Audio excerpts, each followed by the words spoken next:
Pero ¿se puede saber qué hacen este montón de vientos aquí en mitad de la zarzuela? ¡Camarada Rey! ¡Estos son los vientos del cambio! ¿Del cambio?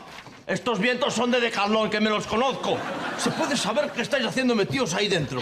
Estamos aquí de... Campamentos. ¡No estamos aquí de campamentos! Esta es una acampada de indignados. ¿Indignados? Sí. ¿Vosotros? Sí. ¿Pero por qué? Pues mira, estamos indignados por... No hacen falta motivos. Eso. Es nuestro... ¿Qué? propio Del inconformismo. inconformismo. Sí, nuestra rebeldía de juventud, De juventud ¿no? y tal. Pero, oye, ¿lleváis mucho tiempo aquí? 3 días. Debéis estar muriéndoos de hambre. ¡Ah, no! Sí, ¿Qué es va? durísimo. Ah, bueno, claro, que no sabe lo de Ambrosio. ¿Ambrosio? Majestad. No es lo que parece. Ha venido para acostarse conmigo. ¿Yo? No me vengas con excusas baratas. Seguro que ha venido a haceros la cena. Y también os habéis traído a María, Cuidado, Mary. a Josefina Oh, sí.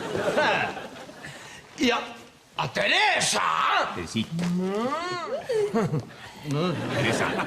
Muy bien, ahora todo os parece muy bonito y emocionante, pero ya veréis cuando llegue el invierno y no podáis venir a Bajeira a esquiar.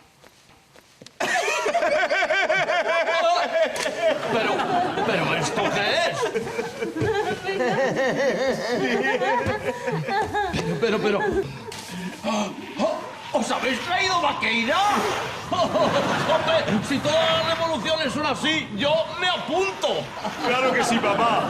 ¡Viva la República! ¡Abajo la precariedad laboral! Pero qué idioteces dices, hombre. Con la República habría precariedad laboral, sobre todo para nosotros. Venga, desalojad que quiero ver la tele. ¡Nunca! ¡Todo por el pueblo! Pues entonces solo me queda una solución. ¿Felipe? ¿Qué? Estoy aquí. ¿Por qué me llamas? No, tú no. Otro Felipe. Otro. Veo buscar. ¡Puig! ¡Ataca!